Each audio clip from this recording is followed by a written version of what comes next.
ಚಾನಲ್ಗೆ ಸ್ವಾಗತ. ಎಲ್ಲರಿಗೂ ನಮಸ್ಕಾರಗಳು ತಿಳಿಸುತ್ತಾ ಮಾಡೆಲ್ ಕ್ವಶನ್ ಪೇಪರ್ 7ನೇ ತರಗತಿ ಗಣಿತ ಪಾರ್ಟ್ 1 ಭಾಗ 1 ಮಾದರಿ ಪ್ರಶ್ನೆ ಪತ್ರಿಕೆ ಭಾಗ 1 ಒಳಗೊಂಡಿರುವಂಥ ಮಾಡೆಲ್ ಕ್ವಶನ್ ಪೇಪರ್ನ ರೆಡಿ ಮಾಡಲಾಗಿದೆ. ಇದು ನಿಮಗೆ ಸಂಕಲನಾತ್ಮಕ ಅರ್ಧವಾರ್ಷಿಕ ಇಂಪಾರ್ಟೆಂಟ್ ಕ್ವಶನ್ಸ್ ಪೇಪರ್ ಅಂತ ಹೇಳ್ಬೋದು.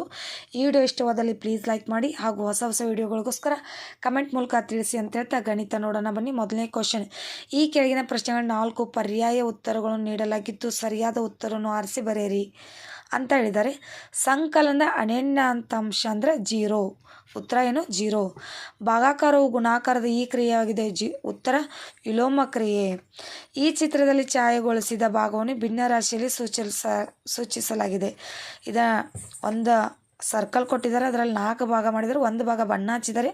ಹಾಗಾಗಿ 4ನೇ 1 ಅಂತ ಉತ್ತರವನ್ನು ಬರೆಯಲಾಗತ್ತೆ. ಅಂದರೆ 4ನೇ ಅನ್ನೋದು ಛೇದ, 1 ಅನ್ನೋದು ಅಂಶ. 1ನೇ ಭಾಗಕ್ಕೆ ಮಾತ್ರ ಬಣ್ಣಗಳ ಗೆರೆಗಳನ್ನು ಹಾಕಿದ್ದಾರೆ. ನೀವು ಬಣ್ಣ ಬೇಕಾದರೂ ಕೊಡ್ಬೋದು.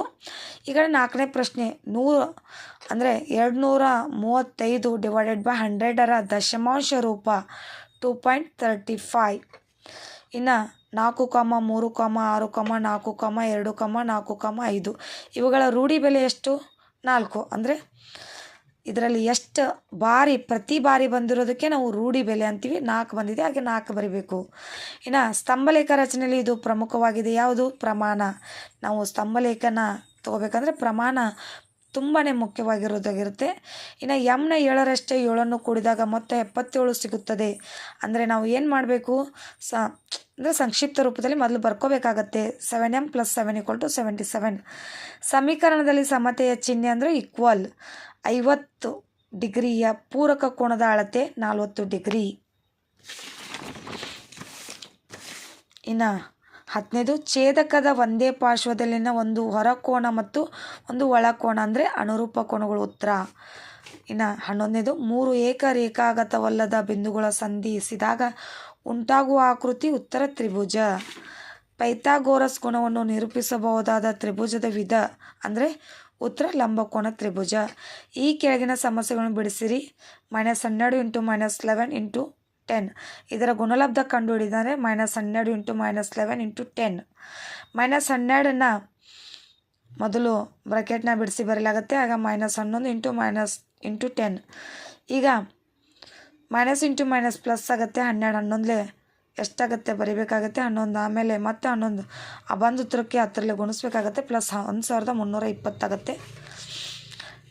ಲಿಪಿಕಾ ಒಂದು ಪುಸ್ತಕವನ್ನು ಪ್ರತಿದಿನ 4ನೇ 3 ಗಂಟೆ ಓದುವಳು. ಅವಳು ಪೂರ್ತಿ ಪುಸ್ತಕವನ್ನು 6 ದಿನಗಳಲ್ಲಿ ಓದುವಳು. ಪುಸ್ತಕ ಓದುವವಳಿಗೆ ಅಗತ್ಯವಿರುವ ಒಟ್ಟು ಗಂಟೆಗಳು ಎಷ್ಟು? ಪ್ರತಿದಿನ ಓದುವ ಸಮಯ 4ನೇ 3 ಗಂಟೆ. ಪೂರ್ತಿ ಓದಲು 6 ದಿನ.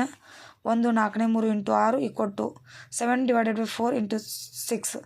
ಇಲ್ಲಿ 6 3 4 2 2 4 3 6 ಈ ಥರ. ಅದು 21 ಅಂದರೆ 7 3 21 3 ಆಮೇಲೆ ಇಲ್ಲಿ 2.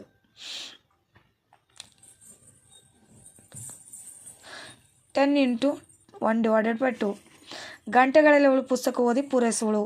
ಹಾಗೆ ಇವುಗಳ ಬೆಲೆ ಕಂಡುಹಿಡಿಯರೆಂದಿದ್ದಾರೆ. 12 A B ಮತ್ತು ಕೊಟ್ಟಿದ್ದಾರೆ. ಈಗ 12 / 1 × 4 / 1 3 1 4 4 4 12 = 16. ಅಂದರೆ 4 4 16 ಬರ್ತೈತಲ್ಲ, 16ನೇ 1. ಇನ್ನು B 14 × 6/5 ಏನೂ ಇಲ್ಲ ಅಂದರೆ ಛೇದ 1 ಇಟ್ಕೋಬೇಕು. ಆಮೇಲೆ ಈಗ ಇದನ್ನು ಗುಣಿಸಿದಾಗ 14 6 84 5 1 5 ಇದನ್ನು ಭಾಗಿಸಿದ್ದೀವಿ. ಇಷ್ಟು ಉತ್ತರ ಬಂತು. 16 5ನೇ 4. ಈ ಕಡೆ 16ನೇ ಕ್ವಶನ್, ಗಣಿತದಲ್ಲಿ 15 ವಿದ್ಯಾರ್ಥಿಗಳು ಪಡೆದಿರುವ ಅಂಕಗಳು 25ಕ್ಕೆ ಮುಂದಿನಂತಿವೆ. 19 25 23 ಈ ಥರ ಕೊಡಲಾಗಿದೆ. ಇದು ದತ್ತಾಂಶ ಸರಾಸರಿ ಮತ್ತು ಮಧ್ಯಾಂಕ ಕಂಡುಹಿಡಿ. ಅಂದರೆ ಸರಾಸರಿ 1753 ಅಂದರೆ ಕೂಡಿಸೋದು. ಮಧ್ಯಾಂಕ ಅಂದರೆ ಇದರ ಮಧ್ಯೆ ಯಾವುದಿದೆಯಲ್ಲ ಅದನ್ನು ಬರೆಯೋದು 25. ಇನ್ನು ಸಮೀಕರಣ ಬಿಡಿಸಿ. 5m + 7 = 17. ಎರಡು ಬದಿಗೆ 7 ಕಳೆದಾಗ 5m + 7 = 17. 5m = 10. m = 10/5. ಇನ್ನು m = ಎಷ್ಟು ಅಂತ 2. ಇನ್ನು ಚಿತ್ರದಲ್ಲಿ ಮುಂದಿನವುಗಳನ್ನು ಗುರುತಿಸಿ ಎಂದಿದ್ದಾರೆ. ಶೃಂಗಾಭಿಕ ಕೋನಗಳು ಹಾಗೆ ಅನುರೂಪ ಕೋನಗಳನ್ನು ಜೋಡಿ. ಇಲ್ಲಿ ಕೊಟ್ಟಿದ್ದಾರೆ. ನಾವು ಶೃಂಗಾತ್ಮಕ ಕೋನಗಳು ಈ ಥರ ಬರೀಬೇಕು. ಇನ್ನು ಅನುರೂಪ ಕೋನಗಳ ಜೋಡಿ ಕೂಡ ಇದರಲ್ಲಿ ಒಳಗಿರುವಂಥ ಶೃಂಗಾತ್ಮಕ ಕೋನಗಳು ಗೊತ್ತಾಗುತ್ತೆ. 1, 3, ಆಮೇಲೆ 2 ಮತ್ತು 4 ಕಡೆ ಇವು ಒಳಗಿರುವಂಥವು ಈ ಥರ ಬರಿಬೇಕಾಗತ್ತೆ ನೀವು ಕೂಡ. ಇನ್ನು 19ನೇದು ಚಿತ್ರದಲ್ಲಿ ಎಕ್ಸ್ನ ಬೆಲೆಯನ್ನು ಕಂಡುಹಿಡಿಯಿರಿ ಅಂದರೆ x = 70, 50 ಮತ್ತು 60. ಇಲ್ಲಿ x = 70. ರಾಜು ತಂದೆಯ ವಯಸ್ಸು ರಾಜುವಿನ ವಯಸ್ಸಿನ 3ರಷ್ಟಿದೆ, 5 ವರ್ಷಗಳ ಹೆಚ್ಚಾಗಿದೆ. ರಾಜು ತಂದೆಯ ವಯಸ್ಸು 44 ವರ್ಷಗಳಾದರೆ ರಾಜು ವಯಸ್ಸೆಷ್ಟು? ರಾಜುವಿನ ವಯಸ್ಸು 6 ಆಗಿರಲಿ. ರಾಜುವಿನ ವಯಸ್ಸಿನ 3ರಷ್ಟು ಅಂದರೆ 5 ವರ್ಷಗಳು ಹೆಚ್ಚಾಗಿದೆ ಅಂದರೆ 3r + 5. 3r + 5 = 44. 3r = 44 - 5.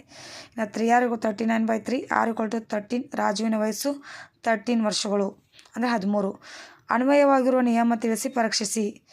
ಇಲ್ಲಿ -2 × 3 + 5 = -2 × 3 + -2 × 5. -2 × 3 + 5 ಬ್ರ್ಯಾಕೆಟ್ ಬಿಡಿಸಿದಾಗುತ್ತೆ. ಆಮೇಲೆ -2 × 3 + -2 × 5. -2 × 8 = 6 + -5 8 - 10. ಇನ್ನು 8 16. ಆಮೇಲೆ ಇಲ್ಲಿ ಪ್ಲಸ್ ಇಂಟು ಮೈನಸ್ ದೊಡ್ಡ ಸಂಖ್ಯೆ ಚಿಹ್ನೆ ಮೈನಸ್ ಆಗುತ್ತೆ. 10ರಾಗ 6 ಕೊಡಿಸಿದ್ರೆ 16 ಆಗುತ್ತೆ. ವಿಭಾಜಕ ನಿಯಮನ ಬಳಸಲಾಗಿದೆ. ಇನ್ನು ಗುಣಿಸಿ ಕನಿಷ್ಠ ರೂಪಕ್ಕೆ ಪರಿವರ್ತಿಸಿದರೆ 2 × 17 6/7 p = 5/2 × 6. ಇಲ್ಲಿ ಭಾಗಾಕಾರ ಮಾಡಿ ಬರೆಯಲಾಗಿದೆ. ನೋಡ್ಬೋದು, ಈಜಿ ಮೆಥಡ್ ಇದೆ, ಇದು ಭಾಗಾಕಾರ ಮಾಡಲಾಗಿದೆ.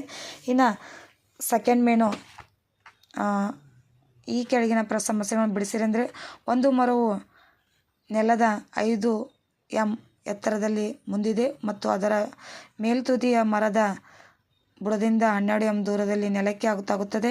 ಮರದ ಮೂಲ ಎತ್ತರ ಕಂಡುಹಿಡಿ ಎಂದರೆ ಈ ಥರ ನಾವು ಕಂಡುಹಿಡಿಬೇಕು. ಬುಡ, ನೆಲ, ತುದಿ. PQR ನೆಲ 12 ಮೀಟರ್, 5 ಮೀಟರ್ ಎತ್ತರ. PQR ತ್ರಿಭುಜದಲ್ಲಿ PQPR 90 degree. QR² = PQ² + PR². QR² = 12² + 5². QR² 12 ಅಂದರೆ 144. 5² ಅಂದರೆ 25. QR² ಅಂದ್ರೆ ಇದನ್ನ 2 ಕೊಡ್ತಾರೆ 169 ಬಂತು. QR ಅಂದ್ರೆ ಸ್ಕ್ವೇರ್ ತೆಗೆದಾಗ ರೂಟ್ ಆಗುತ್ತೆ 169 ಆಗುತ್ತೆ. QR = ರೂಟದ ಬೆಲೆ 13 m ಆಗುತ್ತೆ. ಮರದ ಮೂಲ ಎತ್ತರ PR + QR = 5 + 13 = 18 m. ಇನ್ನು ಕೊನೆಯದಾಗಿ 24ನೇದು, ಒಂದು ನಿರ್ದಿಷ್ಟ ತರಗತಿಯ 6 ವಿದ್ಯಾರ್ಥಿಗಳು ಪಡೆದ ಒಟ್ಟು ಅಂಕಗಳನ್ನು 60ಕ್ಕೆ ತೋರಿಸುತ್ತದೆ. ದತ್ತಾಂಶವನ್ನು ಸ್ತಂಭಾಲೇಖದಲ್ಲಿ ನಿರೂಪಿಸಿ. ಈ ಥರ ಕೊಟ್ಟಿರ್ತಾರೆ ಅವರು, ನಾವೇ ಇಲ್ಲ ಇದನ್ನು ಹಾಕೋಬೇಕು. ವಿದ್ಯಾರ್ಥಿ ಹಾಗೂ ಗಳಿಸಿದ ಅಂಕ: ಅಜಯ್, ಬಾಲಿ, ದೀಪ್ತಿ, ಫಯಾಜ್, ಗೀತಿಕಾ, ಹರಿ.